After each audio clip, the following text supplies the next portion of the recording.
we're going to be changing out a couple parts here on this head, which will work on any of the heads on this M&R Chameleon.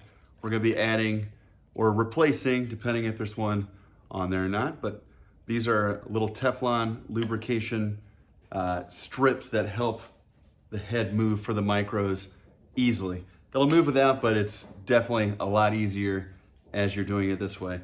So we're going to start by breaking this down just a little bit. When you take this top part off, which is pretty simple, you start with these tightening mechanisms, these little handles, you take them off. Doesn't take a whole lot. Next, we take off that to get down to this metal plate. And you'll see two nuts on there we will need to take off. So we're just gonna do that. And these, when we tighten it back up, we'll go over, but we won't make them super, super tight. They just need to be on there because there needs to be room for the head to move back and forth and side to side. So that's the first one. Take off both of these so we can lift this metal plate up.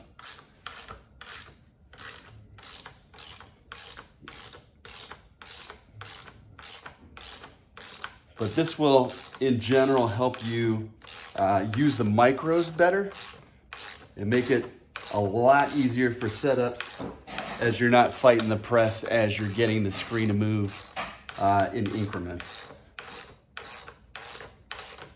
So once that is off, we can lift this plate up, which I will show you.